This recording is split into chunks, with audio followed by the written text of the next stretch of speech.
Hello दोस्तों, welcome to my YouTube channel sky का GK. दोस्तों, अगर आप हमारे चैनल पर नए हैं तो हमारे चैनल को सब्सक्राइब कर दीजिएगा और ये वीडियो पूरा देखिएगा। अगर अच्छा लगे तो लाइक कर दीजिएगा, ठीक है, और अपने दोस्तों में भी शेयर कर दीजिएगा। इसके पहले जो है दोस्तों, हम लोग ज्ञान बिंदु सेट का टेस्ट 5 तक डिस्कशन कर चुके थे और आज टेस्ट नंबर 6 का डिस्कशन करेंगे, जो फुल लेंथ टेस्ट है। इसमें हम लोग जीएस और करंट अफेयर का डिस्कशन करेंगे, ठीक है दोस्तों। तो चलिए शुरू करते हैं बिना समय गंवाए। देखते हैं, पहला जीएस है 3 नंबर में। वो क्या है? वो है निम्नलिखित कथनों पर विचार करें, ठीक है। पहला कथन है, यूरोप में गुटबंदी का जन्मदाता हिटलर को माना जाता है। नहीं, ये कथन दोस्तों गलत है। दूसरा कथन है, बिस्मार्क ने फ्रांस के विरुद्ध त्रिगुट बनाया। सही है। तो इसका आंसर कौन सा हो जाएगा? ऑप्शन नंबर 2 जो है केवल 2 सही है, ऑप्शन बी सही हो जाएगा। और यूरोप में गुटबंदी का जन्मदाता जो है बिस्मार्क को ही मानते हैं दोस्तों, याद रखिएगा। आगे बढ़ते हैं। आगे है मिलान करने वाला प्रश्न है, सूची 1 और सूची 2 को मिलान करना है, ठीक है। तो पहला है एग मार्क। तो एग मार्क क्या है? गुणवत्ता गारंटी का मोहर है, दूसरा से मिल जाएगा। उसके बाद क्या है आपका? पहला तो हो गया एग मार्क से, गुणवत्ता गारंटी के मोहर से। दूसरा है उपभोक्ता इंटरनेशनल। तो यह है उपभोक्ता कल्याण संगठनों की अंतर्राष्ट्रीय संस्था है। और तीसरा है भारतीय मानक ब्यूरो। तो यह है वस्तुओं और सेवाओं के लिए मानक है। और चौथा है फूड फोर्टिफिकेशन। तो फूड फोर्टिफिकेशन क्या है? खाद्य पदार्थों में मुख्य पोषक तत्वों को मिलना, ठीक है। तो इसका आंसर क्या हो जाएगा? ऑप्शन नंबर बी सही हो जाएगा, याद रखिएगा। आगे बढ़ते हैं। अगला प्रश्न है 5 नंबर क्वेश्चन है, गौतम बुद्ध के जीवन संबंधी 4 दृश्य अत्यंत प्रसिद्ध है, जिन्हें देखकर उनके मन में वैराग्य की भावना उठी। उन दृश्यों को आरोही क्रम में सजाना है, ठीक है। आरोही क्रम यानी, तो इसका आरोही क्रम क्या हो जाएगा? तो सबसे पहले जो है महात्मा बुद्ध ने क्या देखा था दोस्तों? वृद्ध व्यक्ति देखा था, ठीक है। उसके बाद बीमार व्यक्ति देखे थे। उसके बाद मृत व्यक्ति देखे थे। और सबसे अंत में सन्यासी देखे थे, जो प्रसन्न मुद्रा में था, ठीक है दोस्तों। आगे बढ़ते हैं। तो इसका आंसर कौन सा हो जाएगा? देखते हैं 5 का आंसर। तो 5 का आंसर हो जाएगा ऑप्शन नंबर कौन सा हो जाएगा दोस्तों? तो ऑप्शन नंबर ए सही हो जाएगा, ठीक है। अगला क्वेश्चन है 6 नंबर प्रश्न है, कुछ नहीं में से कुछ का सर्जन किस नियम के विरुद्ध है? तो कुछ नहीं में से कुछ का सर्जन किस नियम के विरुद्ध है दोस्तों? तो ये है द्रव्यमान ऊर्जा के संरक्षण नियम का, ठीक है। आंसर ऑप्शन भी होगा द्रव्यमान ऊर्जा के संरक्षण का नियम। आगे बढ़ते हैं। आगे प्रश्न है 7 नंबर, प्राथमिक रंग कौन है? प्राथमिक रंग है, तो क्या है प्राथमिक रंग? तो इसका आंसर होगा वे रंग जो अन्य रंगों के मिश्रण से उत्पन्न नहीं किए जा सकते हैं, उन्हें प्राथमिक रंग कहते हैं। तो आंसर ऑप्शन बी हो जाएगा। तो प्राथमिक रंग कौन कौन सा होता है? तो प्राथमिक रंग होता है लाल, हरा, नीला, याद रखिएगा, RGB, ठीक है, रेड, ग्रीन और ब्लू, ठीक है दोस्तों। यहाँ से क्वेश्चन पूछ सकता है, जैसे लाल और हरा मिलेगा तो क्या बनेगा? तो पीला बनेगा। तो हरा और नीला मिलेगा तो सियान बनेगा। और लाल और नीला मिलेगा तो मैजेंटा बनेगा, ये भी याद रखिएगा। आगे बढ़ते हैं। 8 नंबर प्रश्न है, यदि किसी पिंड के संवेग n गुना कर दिया जाए तो उसकी गतिज ऊर्जा कितना हो जाएगी? तो संवेग यदि n गुना करेंगे तो गतिज ऊर्जा जो है n² गुना हो जाएगी। आंसर ऑप्शन डी हो जाएगा, n² गुना, क्योंकि काइनेटिक एनर्जी बराबर क्या होता है? p²/2m, ठीक है। तो यहाँ p अगर n गुना करेंगे तो p² बढ़ेगा, तो यानी n² गुना बढ़ जाएगा, ठीक है। अगला प्रश्न 9 नंबर है, हाल ही में गूगल ने एशिया प्रशांत क्षेत्र का अपना पहला सुरक्षा इंजीनियरिंग केंद्र कहाँ स्थापित किया है? तो पहला सुरक्षा इंजीनियरिंग केंद्र जो है हैदराबाद में स्थापित किया है। आंसर ऑप्शन भी हो जाएगा हैदराबाद, ठीक है, इसको याद रखिएगा, हैदराबाद। अगला क्वेश्चन देखते हैं। 10 नंबर प्रश्न है, निम्नलिखित कथनों में से कौन सा कथन जो है असत्य है, यानी असत्य कथन छांटना है, ठीक है। तो इसमें कौन सा कथन असत्य है दोस्तों? तो चलिए कथन पढ़ते हैं। पहला कथन है, हाल ही में लॉन्च किया गया वजीफा योजना का संबंध क्रिकेट से है। गलत है, यह कथन गलत है। दूसरा कथन है, हाल ही में सेरेना विलियम्स को लॉरियस पुरस्कार से सम्मानित किया गया है। तो दोस्तों ये भी कथन जो है दोस्तों गलत है, ठीक है। और तीसरा कथन है, 14 से 19 जून 2025 तक आयोजित 34वीं सीनियर नेशनल वुशु प्रतियोगिता 2025 में बिहार के खिलाड़ियों ने 14 पदक जीते हैं। यह कथन जो दोस्तों सही है, ठीक है। तो इसमें गलत कथन छांटना था, तो इसका आंसर हो जाएगा ऑप्शन नंबर सी सही हो जाएगा। केवल कथन 1 और कथन 2 जो है दोस्तों गलत है, ठीक है। वजीफा योजना का संबंध किससे होगा? क्रिकेट से नहीं है बल्कि शतरंज से है, याद रखिएगा। और अगला है कि सेरेना विलियम्स को लॉरियस पुरस्कार नहीं बल्कि क्या कौन सा पुरस्कार मिला है? प्रिंसेस ऑफ ऑस्ट्रेलियम पुरस्कार, ठीक है, याद रखिएगा। और लॉरियस वर्ल्ड स्पोर्ट्स अवार्ड में साइमन बाइल्स को मिला है, जो अमेरिका का है, और मोंडो डुप्लांटिस को सम्मानित किया गया, दोनों को, ठीक है। आगे बढ़ते हैं। 11 नंबर प्रश्न है, वस्तु एवं सेवा कर परिषद के संदर्भ में निम्नलिखित में से कौन सा कथन असत्य है? इसमें भी असत्य कथन छांटना है। तो पहला कथन है, यह अनुच्छेद 279 के ए के तहत वर्णित है, सही है। दूसरा कथन है, सहकारी संघ के उच्च मानकों को स्थापित करना, यह भी सही है। तीसरा कथन है, काउंसिल का प्रत्येक निर्णय बैठक में उपस्थित सदस्यों के 2/3 बहुमत से लिया जाता है, यही कथन जो है दोस्तों गलत है। और चौथा कथन है, केंद्रीय राजस्व सचिव काउंसिल के पद सचिव होते हैं, ये भी सही है। तो इसमें गलत कथन छांटना था, तो आंसर कौन सा हो जाएगा? ऑप्शन नंबर सी हो जाएगा। ठीक है दोस्तों, ऑप्शन नंबर सी ले जाता है। ठीक है, और ये बहुमत 2/3 से नहीं, यहाँ पे क्या होना चाहिए था? 3/3 होता तो सही हो जाता। ठीक है, आगे बढ़ते हैं। आगे प्रश्न है आपका, सूची 1 और सूची 2 को मिलान करना है। ठीक है, एक तरफ क्या है? संगठन, और दूसरी तरफ मुख्यालय है। तो संयुक्त राष्ट्र का मुख्यालय कहाँ है? तो संयुक्त राष्ट्र का मुख्यालय दोस्तों कहाँ है बताइए? तो संयुक्त राष्ट्र का मुख्यालय है न्यूयॉर्क में, दूसरा से मिल जाएगा। और IMF का मुख्यालय कहाँ है? वाशिंगटन DC में है, उसको वाशिंगटन DC में मिला देंगे। और खाद्य व कृषि संगठन का मुख्यालय कहाँ है? तो FAO का मुख्यालय रोम में है, तो पहला से मिल जाएगा। और यूनेस्को का मुख्यालय पेरिस में है। ठीक है दोस्तों, याद रखिएगा। ठीक है, तो इसका आंसर कौन सा हो जाएगा? तो देख लेते हैं ऑप्शन। तो आंसर हो गया ऑप्शन नंबर ए। ठीक है दोस्तों, और कुछ पूछता है मुख्यालय, जैसे विश्व बैंक का मुख्यालय वाशिंगटन DC हो जाएगा, WHO का जिनेवा हो जाएगा, विश्व मौसम विज्ञान संगठन का भी जिनेवा हो जाएगा, नाटो का मुख्यालय ब्रुसेल्स हो जाएगा, ये सभी याद रखिएगा। आगे बढ़ते हैं। आगे 13वां प्रश्न है, पारिस्थितिकी तंत्र में ऊर्जा का स्थानांतरण होता है, कैसा होता है? तो इसका आंसर हो जाएगा एक दिशीय होता है। आंसर ऑप्शन हो जाएगा दोस्तों, क्या हो जाएगा? एक दिशीय, याद रखिएगा। आगे बढ़ते हैं। बंगाल विभाजन के बारे में किसने कहा था कि बंगाल विभाजन हमारे ऊपर वज्र की तरह गिरा है? तो ये कथन कौन बोला था? तो ये बोला था सुरेंद्रनाथ बनर्जी ने। इसका आंसर ऑप्शन डी हो जाएगा, सुरेंद्रनाथ बनर्जी। ठीक है, आगे बढ़ते हैं। और यहाँ से पूछ सकता है कि बंगाल विभाजन कब प्रभावी हुआ? तो 16 अगस्त 1905 को प्रभावी हुआ। ठीक है, और घोषणा हुआ 20 जुलाई 1905 को। कौन किया था? लॉर्ड कर्जन ने किया था। ठीक है दोस्तों, याद रखिएगा। और आगे बढ़ते हैं इसके बाद। और यहाँ से एक और पूछ सकता है कि बंगाल विभाजन रद्द कब किया गया? तो 1911 में। साथ में ये भी याद रखिएगा। आगे बढ़ते हैं। 15वां प्रश्न है, बिहार के किस जिले में कांवर झील स्थित है? तो कांवर झील किस जिला में है? तो कांवर झील जो है बेगूसराय में है। आंसर ऑप्शन ए हो जाएगा, बेगूसराय में है कांवर झील। ठीक है, बिहार का प्रमुख झील कौन कौन सा है? जैसे गोगाबिल झील कहाँ है? कटिहार में है। कुशेश्वर झील दरभंगा में है। सिमरी झील सहरसा में है। और मोती झील मोतिहारी में है। पिपरामन झील मोतिहारी में ही है। अनुपम झील कैमूर में है। नागी नकटी झील जमुई में है, याद रखिएगा। और एक और मुंशलिंग झील बोधगया में है। ठीक है, ये सभी इंपॉर्टेंट है, याद रखिएगा। अगला क्वेश्चन बढ़ते हैं। बिहार के प्रथम निर्दलीय मुख्यमंत्री कौन थे? तो बिहार के प्रथम निर्दलीय मुख्यमंत्री जो है थे Mahamaya Prasad Sinha. Answer option C हो जाएगा, महामाया प्रसाद सिन्हा। ठीक है, और यहाँ से और पूछता है कि स्वतंत्र बिहार के प्रथम मुख्यमंत्री बोलेगा तो श्री कृष्ण सिंह हो जाएगा। और ब्रिटिश शासन में बिहार के प्रथम प्रधानमंत्री उस समय होता था तो कौन था? मोहम्मद यूनुस थे। ठीक है, और बिहार के प्रथम हरिजन मुख्यमंत्री भी पूछता है, जो कौन थे दोस्तों? भोला पासवान शास्त्री थे प्रथम हरिजन मुख्यमंत्री। ठीक है, और सर्वाधिक कार्यकाल वाले मुख्यमंत्री तो नीतीश कुमार है, ये भी बने हैं। ठीक है, और सबसे कम समय के मुख्यमंत्री कौन बने बिहार में? तो बने सतीश प्रसाद सिंह। ठीक है, जो 4 दिन के लिए बने थे, याद रखिएगा ये सभी। आगे बढ़ते हैं। आगे प्रश्न सूची 1 और सूची 2 को मिलान करना है। ठीक है, तो चलिए मिलाते हैं इसको। अभी केंद्रीय बल का सूत्र क्या होता है? तो केंद्रीय बल बराबर F बराबर होता है mv²/r, याद रखिएगा। और संवेग बराबर होता है p बराबर mv, इससे मिल जाएगा। वेग v बराबर s/t मिल जाएगा। और त्वरण a बराबर v - u/t मिल जाएगा। ठीक है, तो इसका आंसर कौन सा हो जाएगा दोस्तों? तो इसका आंसर हो जाएगा ऑप्शन नंबर, देख लेते हैं। हाँ, ऑप्शन नंबर डी सही हो जाएगा। आगे बढ़ते हैं। आगे 18वां प्रश्न होगा इसके बाद। सीता सो रही थी, वाक्य का काल क्या है? तो ये जो है दोस्तों हिंदी है, तो चलिए इसका भी जान लेते हैं। ये अपूर्ण भूतकाल है। सीता सो रही थी जो है अपूर्ण भूतकाल है। आगे 19वां प्रश्न है, सूची 1 और सूची 2 को मिलान करना है। ठीक है, तो ISSF जूनियर विश्व कप 2028 ये कहाँ होगा? तो ये होगा आपके भारत में, इसका मिल जाएगा दूसरा से। ठीक है, विश्व एथलेटिक चैंपियनशिप 2025 ये होगा टोक्यो जापान में, तो जापान से मिला देंगे इसको। अगला है विश्व भारोत्तोलन चैंपियनशिप 2026, तो ये कहाँ होगा? चाइना में होगा, इसको चाइना से मिला दिए। और लास्ट है विश्व भारोत्तोलन चैंपियनशिप 2025 कहाँ होगा? तो 2025 वाला नॉर्वे में होगा दोस्तों। ठीक है, याद रखिएगा ये सभी। तो इसका आंसर कौन सा हो जाएगा देखते हैं, कौन सा सही होगा? ऑप्शन नंबर डी सही हो जाएगा दोस्तों। ठीक है, आगे बढ़ते हैं। 20 नंबर भी मिलान करना है। एक तरफ क्या है? विभिन्न रिपोर्ट या सूचकांक है, दूसरी तरफ जारी करता है। ठीक है, तो विश्व निवेश रिपोर्ट ये कौन जारी करता है दोस्तों? तो विश्व निवेश रिपोर्ट जो है अंकटार जारी करता है, तीसरा से मिल जाएगा। और मानक विकास रिपोर्ट कौन जारी करता है? यूएनडीपी से मिला देंगे इसको। उसके बाद है हुरुन ग्लोबल यूनिकॉर्न सूचकांक, तो ये जारी करता है हुरुन रिसर्च इंस्टीट्यूट, ये पहला से मिल जाएगा। और जो बच गया वो मिल जाएगा विश्व आर्थिक मंच से। क्या जारी करता है?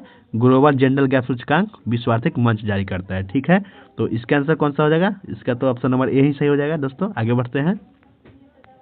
21 नंबर प्रश्न है, विजयनगर साम्राज्य के किस शासक ने सिंचाई हेतु हरिद्रा और तुंगभद्रा नदी पर बांध बनवाया था? तो हरिद्रा और तुंगभद्रा नदी पर बांध कौन बनवाया था? तो बनवाया था देवराय प्रथम ने। इसका आंसर ऑप्शन सी हो गया, देवराय प्रथम। ठीक है, याद रखिएगा। 22 नंबर प्रश्न है दोस्तों, भारत में ग्रीन जज के नाम से किसे जाना जाता है? तो भारत में ग्रीन जज के नाम से जो है दोस्तों जस्टिस कुलदीप सिंह को जानते हैं। तो इसका आंसर कौन सा हो गया? Option number C. ठीक है, नेक्स्ट आगे बढ़ते हैं। आगे प्रश्न है आपका 27 नंबर, जब कोई देश मुद्रा का अवमूल्यन करता है तो क्या हो जाता है? जब कोई देश मुद्रा का अवमूल्यन करता है तो इसका आंसर हो जाएगा दोस्तों कौन नंबर? ऑप्शन नंबर ए सही हो जाएगा। आयात महंगा और निर्यात सस्ता हो जाता है। ठीक है, इसका आंसर ऑप्शन नंबर ए हो गया। आगे बढ़ते हैं। निम्नलिखित में से कौन सी संरचना भारत के सबसे उत्तर में स्थित है? तो सबसे उत्तर में कौन सा संरचना स्थित है? तो वो स्थित है अरावली की पहाड़ी। आंसर ऑप्शन सी हो जाएगा दोस्तों, अरावली की पहाड़ी। ऑप्शन के हिसाब से गया आंसर। ठीक है, आगे बढ़ते हैं। 29 नंबर प्रश्न है दोस्तों, निम्नलिखित में से किसे 42वें संविधान संशोधन अधिनियम 1976 द्वारा समवर्ती सूची में शामिल नहीं किया गया था? तो इसमें से किसको नहीं किया गया था? कारखाना को। इसका आंसर ऑप्शन भी होगा कारखाना को। ठीक है, तो इसको किया गया था जान लेते हैं। तो शिक्षा, वन, नाप और तौल, वन जीवों एवं पक्षियों का संरक्षण और न्याय का प्रशासन, ये सभी जो है दोस्तों 42वें संविधान संशोधन द्वारा किस में शामिल किया गया था? समवर्ती सूची में। याद रखिएगा सबका नाम। ठीक है, आगे बढ़ते हैं। बरनामा किस देश की समाचार एजेंसी है? तो बरनामा किस देश का समाचार एजेंसी है? तो यह है मलेशिया का। इसका आंसर ऑप्शन भी हो जाएगा, मलेशिया का है। ठीक है, और इंडोनेशिया के समाचार एजेंसी का नाम क्या है? तो उसका अंतारा नाम है। ठीक है, मिस्र के समाचार एजेंसी का नाम मेना है। और इटली के समाचार एजेंसी का क्या नाम है दोस्तों? उसका नाम है अंसा। ये भी याद रखिएगा। आगे बढ़ते हैं। एशियाई खेल में स्वर्ण पदक जीतने वाले प्रथम महिला कौन है? तो एशियाई खेल में स्वर्ण पदक जीतने वाली पहली महिला है कमलजीत संधू। इसका आंसर ऑप्शन हो जाएगा कमलजीत संधू। ठीक है, आगे देखते हैं। 32 नंबर प्रश्न है, निम्नलिखित कथनों पर विचार कीजिए, उपयुक्त में से सही कथन का चयन करें। ठीक है, इसमें से कथन जो है सही कथन छांटना है। तो पहला कथन है, कौटिल्य ने अर्थशास्त्र में 9 प्रकार के दासों का उल्लेख किया है। सही है कथन। दूसरा कथन है, मौर्य काल में पशुपालन आधारित अर्थव्यवस्था थी। यही कथन जो है दोस्तों गलत है। तो इसमें सही कथन छांटना है, तो इसका आंसर ऑप्शन नहीं हो जाएगा, केवल एक कथन जो है दोस्तों सही है। ठीक है, आगे बढ़ते हैं। इसके बाद 33 नंबर प्रश्न है आपका, मौर्योत्तर काल में किस वंश के शासकों ने शीशे का सिक्का चलाया था? तो शीशे का सिक्का जो है सातवाहन शासकों ने चलाया था। तो इसका आंसर ऑप्शन सी होगा, सातवाहन वंश। ठीक है, और इसके बाद सातवाहनों की राजधानी कहाँ थी? तो प्रतिष्ठान थी, ये भी याद रखिएगा। और सातवाहन वंश के संस्थापक सिमुक थे। ठीक है, नेक्स्ट देखते हैं। निम्नलिखित में से कौन विद्युत क्षेत्र द्वारा विक्षेपित हो जाती है? तो इसमें से कौन जो है विद्युत क्षेत्र द्वारा विक्षेपित हो जाता है? तो ये हो जाएगा अल्फा किरणें। आंसर ऑप्शन सी हो जाएगा दोस्तों, अल्फा किरणें। ठीक है, और अल्फा और बीटा दोनों किरणें जो है विद्युत क्षेत्र द्वारा, चुंबकीय क्षेत्र द्वारा विक्षेपित हो जाता है, दोनों द्वारा। ठीक है, और रेडियो एक्टिविटी की खोज कौन किया था? तो रेडियो एक्टिविटी की खोज हेनरी बेक्वेल किया था, ये भी पूछ सकता है। और अल्फा किरणें जिस गैस से गुजरती है उसका आयनीकरण कर देती है, यह भी याद रखिएगा। ठीक है दोस्तों, आगे बढ़ते हैं। 35वां प्रश्न है, एक 12 वोल्ट बैटरी को 5 ओम प्रतिरोध के साथ समांतर क्रम में जोड़ा जाता है। इस बैटरी द्वारा प्रदान की जाने वाली धारा ज्ञात करें। तो धारा बराबर क्या होता है फॉर्मूला? तो एक फॉर्मूला होता है V बराबर IR। ठीक है, तो यहाँ से V दे दिया है 12, I निकालना है, और R आपका दे दिया है 5। ठीक है, तो I बराबर क्या हो जाएगा? 12/5 यानी 2.4। ठीक है, तो इसका आंसर कौन सा होगा दोस्तों? ऑप्शन नंबर डी से हो जाएगा, 2.4 एम्पियर। आगे पढ़ते हैं। 36वां प्रश्न है, नेहरू रिपोर्ट की सिफारिशों के संबंध में निम्नलिखित कथनों पर विचार करें और उपयुक्त कथनों में से सही कथन चुनिए। ठीक है, इन कथनों में से सही कथन चुनना है। तो पहला कथन है, भारत को संपूर्ण स्वतंत्रता दी जाए। नहीं, ये कथन गलत है। दूसरा कथन है, भारत में उच्चतम न्यायालय तथा लोक सेवा आयोग का गठन किया जाए। ये भी एक कथन सही है। और तीसरा कथन, सांप्रदायिक आधार पर पृथक निर्वाचन प्रणाली को अस्वीकार किया जाए। ये भी सही है। तो इसका आंसर कौन सा हो जाएगा? ऑप्शन नंबर बी सही हो जाएगा। केवल 2 और 3 जो है दोस्तों सही है। ठीक है, आगे बढ़ते हैं। 37वां प्रश्न है, साइमन गो बैक का नारा निम्नलिखित में से किसके द्वारा गढ़ा गया था? तो साइमन गो बैक नारा कौन गढ़ा था दोस्तों? तो ये गढ़ा था यूसुफ मेहर अली ने। आंसर ऑप्शन डी हो जाएगा यूसुफ मेहर अली ने। ठीक है, नेक्स्ट देखते हैं, निम्नलिखित में से किस देश ने हाल ही में प्रथम संयुक्त राष्ट्र अंतर्राष्ट्रीय ग्लेशियर संरक्षण सम्मेलन 2025 की मेजबानी किया है? तो इसका मेजबानी कौन किया 2025 का? तो ये किया है ताजिकिस्तान ने। ठीक है, इसका आंसर ऑप्शन सी हो गया ताजिकिस्तान। आगे देखते हैं, 39वां प्रश्न है, प्रतिवर्ष श्रीनगर और उसके आसपास के क्षेत्र में किस देवी को समर्पित खीर भवानी उत्सव का आयोजन किया जाता है? तो खीर भवानी उत्सव जो है किस देवी को समर्पित है, यही पूछा गया है। तो इसका आंसर होगा माता रायगन्या देवी को। ठीक है, ऑप्शन नंबर बी सही हो जाएगा, माता रायगन्या देवी को। याद रखिएगा, बहुत इंपॉर्टेंट क्वेश्चन है।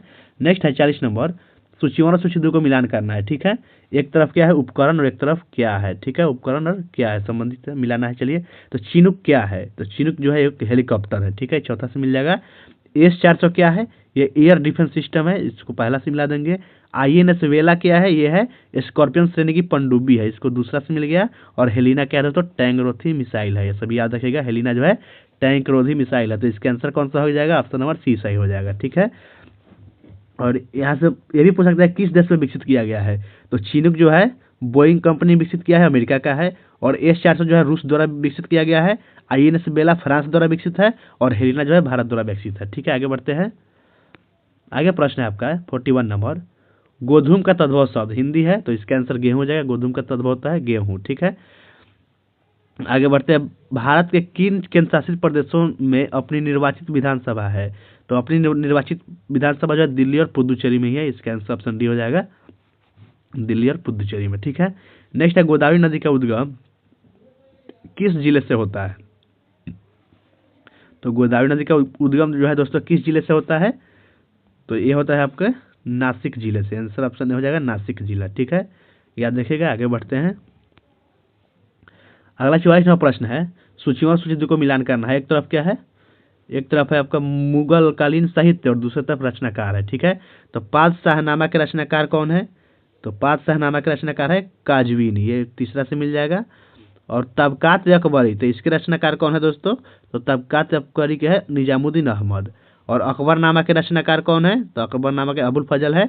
और बादशाहनामा के अब्दुल हमीद लाहौरी है। ठीक है, तो इसका आंसर कौन सा हो जाएगा? ऑप्शन नंबर डी सही हो जाएगा दोस्तों। ठीक है, याद रखिएगा। आगे बढ़ते हैं,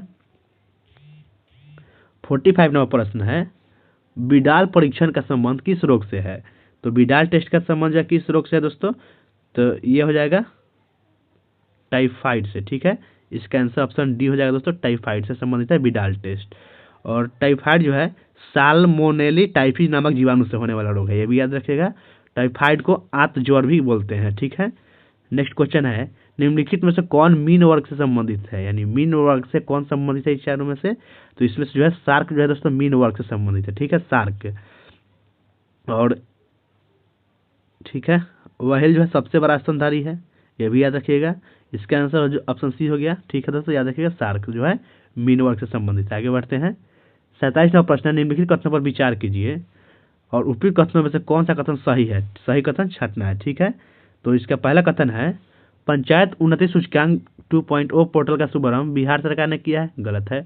दूसरा कथन है, पंचायत उन्नति सूचकांक 2.0 पोर्टल सतत विकास लक्ष्यों के स्थानीयकरण के साथ संरेखित है और ग्राम पंचायतों के प्रदर्शन को डेटा संचालित मानकों पर मूल्यांकन करता है। तो हाँ, ये कथन जो है सही है। तो इसका आंसर ऑप्शन सी है, केवल दूसरा कथन जो है सत्य है। ठीक है, और इसका शुभारंभ जो है केंद्र सरकार ने किया था, याद रखिएगा। आगे बढ़ते हैं, 48 नंबर प्रश्न है, निम्नलिखित में से कौन सा उत्तक किसी भी रासायनिक या यांत्रिक प्रतिबलों से शरीर की सुरक्षा का कार्य मुख्य रूप से करता है?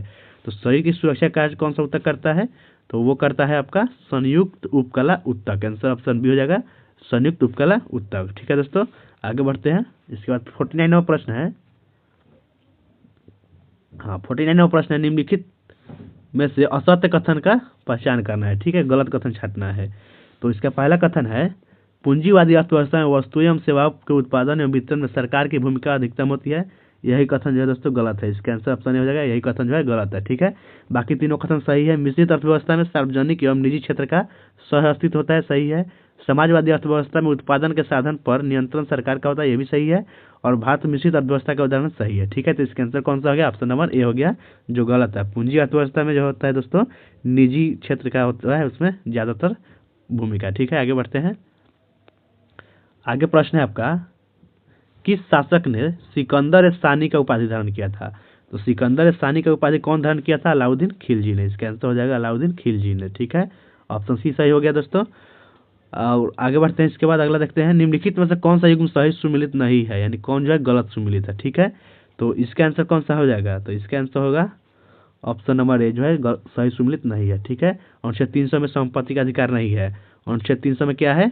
वाद और कार्यवाही का है। ठीक है, और संपत्ति का अधिकार जो है दोस्तों, आप बताइए किस में है, या कमेंट बॉक्स में बताइए। ठीक है, और बाकी सही है। अनुच्छेद 332 राज्य विधानसभा में एससी को आरक्षण, सही है।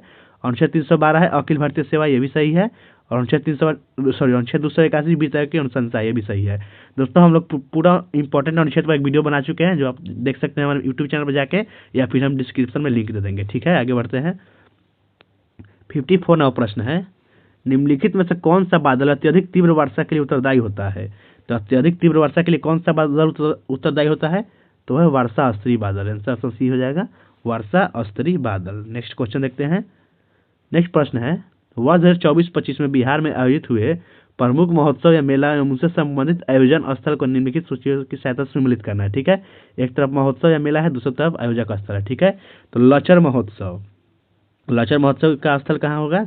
ये जमुई में मनाया गया है, तो ये मिल जाएगा 5वां से। ठीक है, लचर महोत्सव जमुई। उसके बाद है राज्य युवा उत्सव, यह है लखीसराय में। ठीक है, चौथा से मिल गया। शेरशाह महोत्सव जो है रोहतास में मनाया गया है। और तपोवन महोत्सव कहाँ मनाया गया है? तो एक गया जी में मनाया गया है। ठीक है दोस्तों, तपोवन महोत्सव गया जी में हो गया। और पूर्वी चंपारण में एक महोत्सव मनाया गया है, उसका नाम है प्रथम सौर वेदनाम उत्सव। याद रखिएगा, प्रथम सौर वेदनाम उत्सव। तो इसका आंसर कौन सा हो जाएगा? ऑप्शन 2 सही हो जाएगा, बी नंबर। ठीक है, आगे बढ़ते हैं। आगे 56वां प्रश्न है, देश में पहला हाइड्रोजन ईंधन सेल बसों का वाणिज्यिकरण बेरा एनटीपीसी लिमिटेड द्वारा कहाँ शुरू किया गया है? तो ये कहाँ शुरू किया गया दोस्तों? तो इसका शुरुआत जो है आपका किया गया है लेह में। इसका आंसर ऑप्शन डी हो जाएगा, लेह में। ठीक है, एनटीपीसी का फुल फॉर्म क्या होता है, बताइए इसको। एनटीपीसी का फुल फॉर्म होता है दोस्तों नेशनल थर्मल पावर कॉर्पोरेशन। ठीक है, आगे बढ़ते हैं। निम्नलिखित में से कौन सा मनुष्य में अवशेषीय अंग का उदाहरण है? तो मनुष्य में अवशेषीय अंग का उदाहरण कौन है? तो इसके ऑप्शन के हिसाब से कौन सा आंसर होगा? ऑप्शन नंबर बी सही हो जाएगा, कान की मांसपेशियां जो है अवशेषीय अंग है। ठीक है दोस्तों, और अवशेषीय अंग कौन कौन सा होता है? तो शरीर पर बाल अवशेषीय अंग है, अकल का दांत ये भी अवशेषीय है, पामडिस लोगस मांसपेशियां ये भी है, और अपेंडिक्स भी है। उसके बाद आपका टेल बोन है, उसके बाद सेमी लूनर फोल्ड यानी आँख के कोने में जो होता है वो सभी जो है अवशेषीय अंग है। ठीक है, याद रखिएगा। आगे बढ़ते हैं। आगे क्वेश्चन है, निम्न में से कौन सा अंग मनुष्य के मादा प्रजनन से संबंधित नहीं है? तो कौन सा अंग जो है मादा प्रजनन से संबंधित नहीं है? तो इसका आंसर क्या हो जाएगा दोस्तों? ऑप्शन नंबर सी हो जाएगा, पुंकेसर। ठीक है, ये मादा प्रजनन से संबंधित नहीं है। ठीक है, पुंकेसर जो किससे संबंधित है दोस्तों? तो पुंकेसर जो पुष्पों में होता है। ठीक है, आगे बढ़ते हैं। इसके बाद 59वां प्रश्न है, 22 अक्टूबर 1937 को वर्धा शैक्षणिक सम्मेलन का आयोजन किया गया। इस सम्मेलन में निम्नलिखित में से कौन सा प्रस्ताव पारित नहीं किया गया था? तो उसमें कौन सा प्रस्ताव जो है पारित नहीं किया गया था? तो इसका आंसर हो जाएगा ऑप्शन नंबर डी। इन 7 वर्षों के दौरान शिक्षा भारत के प्राचीन गौरवशाली इतिहास पर केंद्रित होगा, यही जो है शामिल नहीं था। बाकी राष्ट्रीय स्तर पर 7 साल तक निःशुल्क एवं अनिवार्य शिक्षा प्रदान की जाएगी, यह सही था। शिक्षा का माध्यम मातृभाषा में होनी चाहिए, ये भी था। और इस शिक्षा में व्यावसायिक शिक्षा दी जाने की बात भी कही गई थी। ठीक है, तो इसका आंसर ऑप्शन डी हो गया, जो नहीं शामिल है उसमें। आगे बढ़ते हैं। 69वां प्रश्न है, लैसर्टिलिया किस जीव का वैज्ञानिक नाम है? तो लैसर्टिलिया जो है किस जीव का वैज्ञानिक नाम है दोस्तों? तो ये छिपकली का वैज्ञानिक नाम है लैसर्टिलिया। आंसर ऑप्शन डी हो गया, छिपकली का। ठीक है, मक्खी का वैज्ञानिक नाम क्या है? तो मक्खी का वैज्ञानिक नाम हो जाएगा,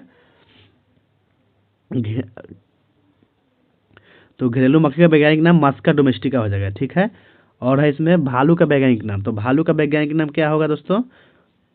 बताइए इसको आप कमेंट बॉक्स में। ठीक है, ऐसे चूहा का वैज्ञानिक नाम होता है रैटस। ठीक है, अब भालू को आप कमेंट बॉक्स में बताइए। नेक्स्ट आगे बढ़ते हैं। 61वां प्रश्न है, निम्नलिखित में से किनका ऊर्जा संग्रहण के लिए प्रयोग किया जा सकता है? तो ऊर्जा संग्रहण के लिए किनका इनका प्रयोग किया जा सकता है? तो इसका आंसर होगा संपीड़ित वायु, स्प्रिंग, बैटरी, संधारित्र, चारों का। ऑप्शन डी से हो जाएगा, ये सभी का। ठीक है, नेक्स्ट आगे है, यंग यूरोप नामक संस्था का संस्थापक किसे माना जाता है? तो यंग यूरोप का स्थापना कौन किया था दोस्तों? तो ये किया था मेजनी ने। आंसर ऑप्शन सी हो जाएगा मेजनी ने। ठीक है, याद रखिएगा। मेजनी ने कब किया था ये भी पूछ देगा, तो ये किया था 1834 में। ठीक है, याद रखिएगा। आगे बढ़ते हैं। 63 नंबर प्रश्न है, निम्नलिखित पर विचार कीजिए, उपयुक्त पदों के सही वरीयता अनुक्रम को चुने। ठीक है, सही वरीयता अनुक्रम में सजाना है। तो इसका आंसर क्या हो जाएगा? इसका आंसर होगा पहले 4 यानी भूतपूर्व राष्ट्रपति, उसके बाद होगा 3 उप प्रधानमंत्री, उसके बाद भारत के मुख्य न्यायाधीश और उसके बाद भारत रत्न से सम्मानित व्यक्ति। ठीक है, तो इसका आंसर ऑप्शन सी होगा 4 3 1 2। ठीक है, तो वरीयता अनुक्रम में सबसे ऊपर होता है राष्ट्रपति, उसके बाद उपराष्ट्रपति, उसके बाद प्रधानमंत्री, उसके बाद राज्यों के राज्यपाल अपने अपने राज्य में, उसके बाद भूतपूर्व राष्ट्रपति और उसके बाद उप प्रधानमंत्री, उसके बाद भारत के मुख्य न्यायाधीश और लोकसभा अध्यक्ष आते हैं। ठीक है दोस्तों, ये सभी याद रखिएगा। आगे बढ़ते हैं। आगे प्रश्न है आपका 64 नंबर, वॉसजेस वॉसजेस तथा ब्लैक फॉरेस्ट क्या है? तो वॉसजेस और ब्लैक फॉरेस्ट जो है भ्रंशवत पर्वत का उदाहरण है। आंसर ऑप्शन सी हो जाएगा भ्रंशवत पर्वत है। ठीक है, आगे देखते हैं। अगला है, किस पुस्तक को बौद्ध धर्म का एनसाइक्लोपीडिया कहा जाता है? तो बौद्ध धर्म का एनसाइक्लोपीडिया किसको बोलते हैं दोस्तों, बताइए?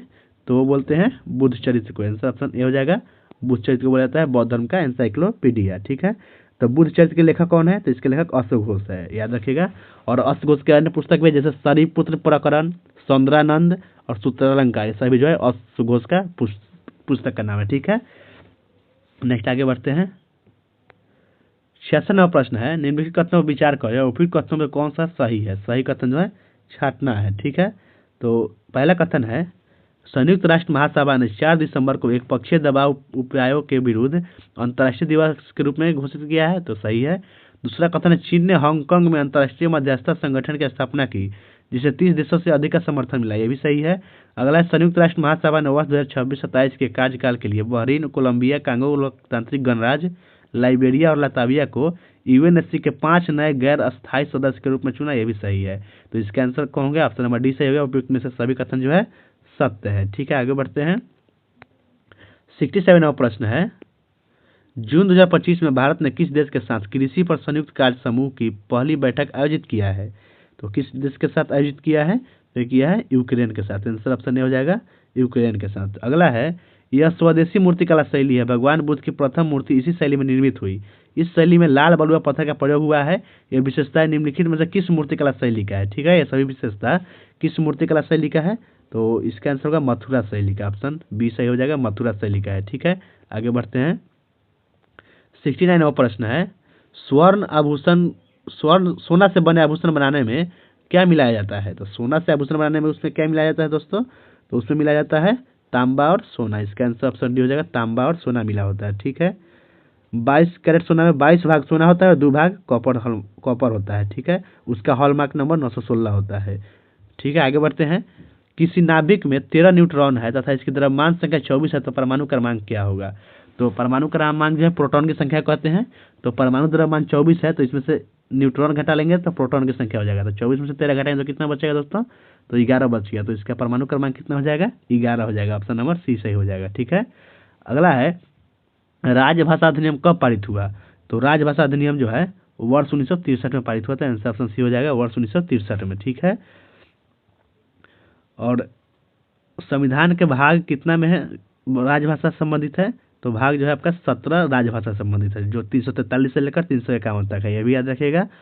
और कौन कौन सा भाषा कब जोड़ा गया ये भी पूछ लेता है। जैसे 21वां संविधान संशोधन में 1967 में सिंधी भाषा जोड़ा गया था, और 71वां संविधान संशोधन 1992 में कोंकणी, मणिपुरी और नेपाली को जोड़ा गया था, और 92वां संविधान संशोधन 2003 में बोडो, डोंगरी, मैथिली और संथाली को जोड़ा गया था। ठीक है, और संघ की राजभाषा किस अनुच्छेद में है? 343 में है। ये भी याद रखिएगा। आगे बढ़ते हैं।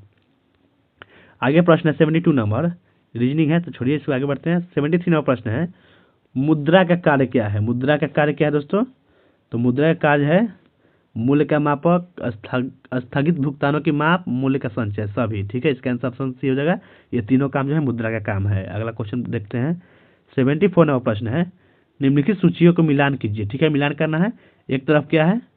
एक तरफ सम्मेलन और दूसरी तरफ आयोजन स्थल है। ठीक है, तो 10वां रायसीना डायलॉग 2025 का आयोजन कहाँ किया गया है? तो इसका बताइए दोस्तों। तो ये हो जाएगा नई दिल्ली, भारत में किया गया है। तीसरा से मिल जाएगा। ठीक है, उसके बाद है 51वां G7 शिखर सम्मेलन। तो 51वां G7 शिखर सम्मेलन जो है कनाडा में किया गया है, तो इसका पहला से मिल जाएगा कानानेक्सकस कनाडा में, ठीक है। अगला है मोबाइल वर्ल्ड कांग्रेस 2025, तो ये कहाँ हुआ है, बार्सिलोना स्पेन में हुआ है, तो इसका दूसरा से मिला दिए। और AI एक्शन शिखर सम्मेलन 2025 जो है पेरिस फ्रांस में हुआ है, ठीक है। आगे बढ़ते हैं, तो इसका आंसर कौन सा हो जाएगा, तो ऑप्शन नंबर ए सही हो जाएगा, ठीक है। नेक्स्ट है 75 नंबर प्रश्न है, वर्ष 2025 में आयोजित 72वीं विश्व सुंदरी प्रतियोगिता का ताज किसने जीता, यानी मिस वर्ल्ड का खिताब किसने जीता है दोस्तों 72वीं, तो 72वीं मिस वर्ल्ड जो है वो बन गया सुचाता चुआंगसरी, ठीक है। इसका आंसर ऑप्शन डी हो गया सुचाता चुआंगसरी, याद रखिएगा। आगे है मतदाताओं के लिए नोटा विकल्प की शुरुआत कब की गई थी, तो नोटा विकल्प की शुरुआत कब की गई था, बहुत ही इंपॉर्टेंट क्वेश्चन है। तो ये किया गया था 2013 में, ऑप्शन सी सही हो जाएगा, 2013 में किया गया था, ठीक है। और ये पूछ सकता है कि किस संविधान संशोधन के द्वारा वोट डालने की उम्र जो है 21 वर्ष से घटाकर 18 वर्ष किया गया था, तो संविधान संशोधन था 61वां संविधान संशोधन, ठीक है। और ये लागू कब हुआ, 1989 में लागू हुआ था, ठीक है दोस्तों।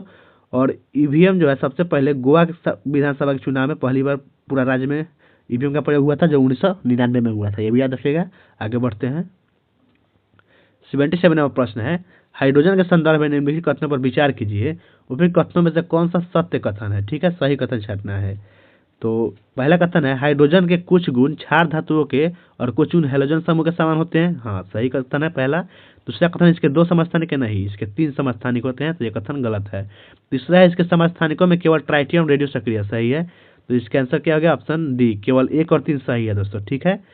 नेक्स्ट क्वेश्चन देखते हैं, 78 नंबर प्रश्न है, कैल्शियम कार्बोनेट CaCO3 के संदर्भ में निम्नलिखित कथनों में से कौन सा कथन सत्य नहीं है, यानी कौन सा कथन जो है गलत है, तो इसका आंसर ऑप्शन भी हो जाएगा, यह जल में पूर्णतः विलय है, यही कथन गलत है दोस्तों, ठीक है। और बाकी तीनों कथन सही है, जैसे कैल्शियम कार्बोनेट श्वेत रवादार पाउडर होता है, सही है। इसका उपयोग संगमरमर के रूप में भवन निर्माण में किया जाता है, सही है, ठीक है। और इसका आंसर ऑप्शन दूसरा हो गया, बी नंबर, जो गलत था, ठीक है। नेक्स्ट क्वेश्चन देखते हैं, निम्नलिखित में से किस तत्व में इलेक्ट्रॉनों को आकर्षित करने की प्रवृत्ति सर्वाधिक होती है, तो ये सर्वाधिक किस में होता है, इलेक्ट्रॉन को आकर्षित करने वाला का प्रकृति जो है यह होता है आपका फ्लोरीन में, ऑप्शन बी हो गया फ्लोरीन में, ठीक है। नेक्स्ट क्वेश्चन देखते हैं, अब 80 नंबर प्रश्न आएगा। 80 नंबर क्वेश्चन है, राजस्थान में स्थित निम्नलिखित में से कौन सी झील एक कृत्रिम झील है, तो अन्ना सागर झील जो है कृत्रिम झील है, आंसर ऑप्शन बी हो जाएगा, अन्ना सागर झील जो है कृत्रिम झील है, ठीक है। और राजस्थान की सबसे बड़ी कृत्रिम झील कौन सा है, जयसमंद झील, ये भी याद रखिएगा। आगे बढ़ते हैं, निम्नलिखित में से किस राज्य सरकार ने अग्निवीरों के लिए 20% पुलिस नौकरियां आरक्षित किया है, तो ये कौन सा सरकार किया है आरक्षित, तो ये किया है उत्तर प्रदेश सरकार ने, ठीक है, उत्तर प्रदेश सरकार ने किया है, ऑप्शन बी सही हो जाएगा। आगे बढ़ते हैं हम लोग, 82 नंबर प्रश्न है, निम्नलिखित में से किस राज्य के कुमराम भीम को नया बाघ संरक्षण रिजर्व घोषित किया गया है, तो कुमराम भीम कहाँ का बाघ रिजर्व है, तो ये है तेलंगाना का, आंसर ऑप्शन हो जाएगा दोस्तों, तेलंगाना का है, ठीक है। आगे है, हाल ही में India post payment bank IPPB को किस पुरस्कार से सम्मानित किया गया है, तो IPPB को किस पुरस्कार से सम्मानित किया गया है, तो ये किया गया है डिजिटल पेमेंट्स अवार्ड 2024-25 से, ठीक है, डिजिटल पेमेंट्स अवार्ड से। आगे बढ़ते हैं, 84 नंबर प्रश्न है, सितंबर 1916 में Akhil Bharatiya home rule league की स्थापना किसके द्वारा किया गया था, तो Akhil Bharatiya home rule league की स्थापना ये जो है एनी बेसेंट के द्वारा किया गया था, आंसर ऑप्शन बी हो जाएगा, एनी बेसेंट के द्वारा, ठीक है। और होम रूल एक आयरिश शब्द है, याद रखिएगा, इसका अर्थ होता है स्वशासन, ठीक है। नेक्स्ट है, निम्नलिखित में से किस कांग्रेस अधिवेशन में ह्यूम के कांग्रेस का पिता घोषित किया गया था, तो ये किया गया था आपके 1912 के बांकीपुर अधिवेशन में ह्यूम को जो है कांग्रेस का पिता घोषित किया गया था, तो आंसर कौन सा हो गया, ऑप्शन नंबर सी सही हो गया, ठीक है। नेक्स्ट आगे बढ़ते हैं, 86 नंबर प्रश्न है, निम्नलिखित में से कौन सा एक संसदीय व्यवस्था का गुण नहीं है, ठीक है, तो संसदीय व्यवस्था गुण इनमें से कौन नहीं है, तो हो जाएगा राष्ट्रपति का नियंत्रण जो है संसदीय व्यवस्था का गुण नहीं है, ऑप्शन बी सही हो जाएगा। आगे बढ़ते हैं, हाल ही में साहित्य अकादमी युवा पुरस्कार 2025 से सम्मानित पुस्तक फिर उगना के लेखक कौन है, ठीक है, तो फिर उगना पुस्तक के लेखक कौन है दोस्तों बताइए, तो इसके लेखक जो है पार्वती तिकरी है, ऑप्शन बी सी सही हो जाएगा, पार्वती तिकरी, ठीक है। और फिर उगना को यह पुरस्कार जो है हिंदी भाषा के लिए दिया गया था, ठीक है। आगे बढ़ते हैं, 88 नंबर प्रश्न है, धूसर क्रांति संबंधित है, तो धूसर क्रांति किससे संबंधित है दोस्तों, तो ये संबंधित है रासायनिक उर्वरक उत्पादन से, ऑप्शन सी से हो जाएगा।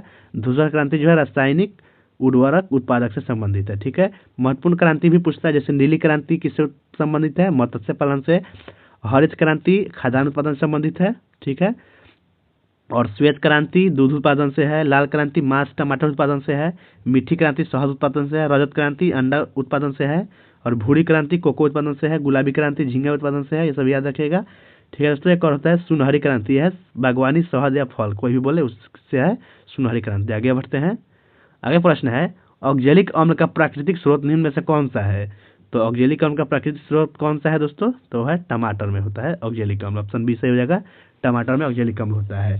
संतरा में क्या होता है, तो संतरा में होता है साइट्रिक अम्ल, ठीक है। सिरका में होता है एसिटिक अम्ल। और आलू में कौन सा अम्ल होता है दोस्तों, आप कमेंट बॉक्स में बताइए, ठीक है। आगे बढ़ते हैं। आगे प्रश्न है 90 नंबर। हाल ही में डोनाल्ड ट्रंप ने किस दिन को विजय दिवस घोषित किया है। तो डोनाल्ड ट्रंप ने किस दिन को विजय दिवस मनाने घोषित किया है, तो है 8 मई को। आंसर ऑप्शन हो जाएगा 8 मई को विजय दिवस मनाने का घोषणा किया है, ठीक है। नेक्स्ट है फेफड़ों का सफेद कैंसर किसके कारण होता है। ये बहुत ही इंपॉर्टेंट क्वेश्चन है दोस्तों। फेफड़ों का सफेद कैंसर किसके कारण होता है, तो होता है एस्बेस्टस के कारण। ऑप्शन ए सही हो जाएगा, एस्बेस्टस के कारण, ठीक है। नेक्स्ट देखते हैं आगे।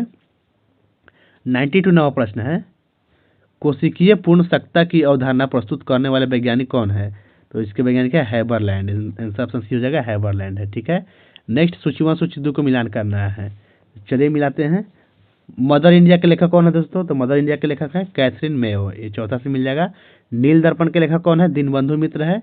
द ब्रोकन विंग इसके लेखक सरोजिनी नायडू है। और बंदी जीवन के लेखक सचिंद्र नाथ सन्याल है, ठीक है। तो इसका आंसर ऑप्शन ए होगा दोस्तों, याद रखिएगा। नेक्स्ट क्वेश्चन देखते हैं। 94 नंबर प्रश्न में मिलान करना है। एक तरफ ग्रह है और एक तरफ उपग्रह है, ठीक है। तो पृथ्वी के उपग्रह का नाम क्या है, चंद्रमा। शनि के उपग्रह का इनमें से कौन सा है, तो शनि का उपग्रह जो है दोस्तों कौन है बताइए, तो वो है कौन हो जाएगा दोस्तों, फोबे, ठीक है। फोबे जो है शनि का उपग्रह है, ठीक है। और बृहस्पति के उपग्रह का नाम है कोलिस्टो। कैलिस्टो जो है बृहस्पति का उपग्रह मिल जाएगा, कैलिस्टो से मिल गया। और मंगल ग्रह के उपग्रह का नाम डिमोस है, डिमोस से मिला देंगे, ठीक है। तो इसका आंसर कौन सा हो जाएगा, ऑप्शन नंबर ए सही हो जाएगा, ठीक है। आगे बढ़ते हैं। आगे प्रश्न है आपका 95 नंबर। पृथ्वी की सतह से ऊंचाई बढ़ने के साथ तापमान में कमी होती है, क्यों। तो क्यों कमी होता है, तो इसका आंसर क्या हो जाएगा दोस्तों, तो इसका आंसर हो जाएगा क्योंकि सॉरी कूट के आधार पर आंसर देना है, तो आंसर पहला ही सही हो जाएगा। क्योंकि वायुमंडल पृथ्वी की सतह से केवल ऊपर की ओर गर्म हो सकता है, ठीक है। इसी के कारण जो है पृथ्वी ऊंचाई बढ़ने पर तापमान में कमी होने लगता है, ठीक है। आगे बढ़ते हैं। नेक्स्ट प्रश्न है 96 नंबर। निम्नलिखित में से कौन पौधों में उत्सर्जन का एक उपोत्पाद नहीं है, ठीक है। तो इसका आंसर क्या हो जाएगा दोस्तों, बताइए आप लोग। तो इसका आंसर हो जाएगा यूरिक एसिड, ठीक है। इसका आंसर ऑप्शन सी हो गया, यूरिक एसिड। नेक्स्ट क्वेश्चन देखते हैं। 97 नंबर प्रश्न है निम्नलिखित समूहों में से कौन अन्य जीवों के साथ सहजीवी संबंध बना सकता है। तो इसका आंसर क्या हो जाएगा दोस्तों, तो इसका आंसर हो जाएगा निडेरिया, कवक और अतिजंतु यानी प्रोटोजोआ तीनों। इसका आंसर ऑप्शन डी हो जाएगा, 1, 2 और तीनों जो है सहजीवी संबंध बना सकते हैं, ठीक है।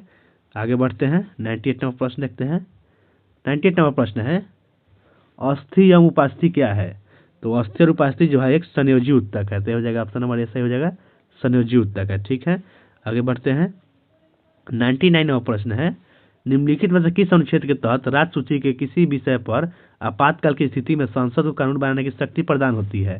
तो किस अनुच्छेद के अंतर्गत प्रदान होता है, यह होता है अनुच्छेद 250 के तहत, ठीक है। आंसर ऑप्शन बी हो जाएगा अनुच्छेद 250। अनुच्छेद 249 में क्या है, अनुच्छेद 249 में है कि संसद को यह शक्ति है इसमें कि वो राष्ट्रपति में राज्य सूची के किसी भी विषय पर कानून बना सकती है, बशर्ते राज्यसभा 2/3 बहुमत से ऐसा प्रस्तावित पारित करे, ठीक है। और अनुच्छेद 253 में क्या है, इसमें है कि यह संसद को विशेष शक्ति प्रदान करता है कि वह किसी भी अंतर्राष्ट्रीय संधि, समझौते या कन्वेंशन को लागू करने के लिए पूरे देश या उसके किसी भी हिस्से के लिए कानून बना सकती है, ठीक है। और अनुच्छेद 260 क्या कहता है, तो अनुच्छेद 260 कहता है कि भारत के बाहर क्षेत्रों के संबंध में केंद्र सरकार के अधिकार क्षेत्र से संबंधित है 260, ठीक है। ये भी याद रखिएगा। आगे अंतिम प्रश्न देखते हैं दोस्तों। आज के सेट का अंतिम प्रश्न है हाल ही में top national players stipend scheme किस संस्था ने शुरू किया। तो top national players stipend scheme कौन सा संस्था शुरू किया है, तो क्या है ऑल इंडिया चेस फेडरेशन है, ऑप्शन सी हो गया ऑल इंडिया चेस फेडरेशन है, ठीक है। तो थैंक यू दोस्तों, आज का वीडियो समाप्त होता है। अगर आपको ये वीडियो अच्छा लगा तो हम वीडियो को लाइक कर दीजिएगा, हमारे चैनल को सब्सक्राइब भी कर दीजिएगा, अपने दोस्तों में शेयर कर दीजिएगा। ठीक है दोस्तों, मिलते हैं नेक्स्ट वीडियो में, तब तक के लिए टाटा बाय बाय मित्रों।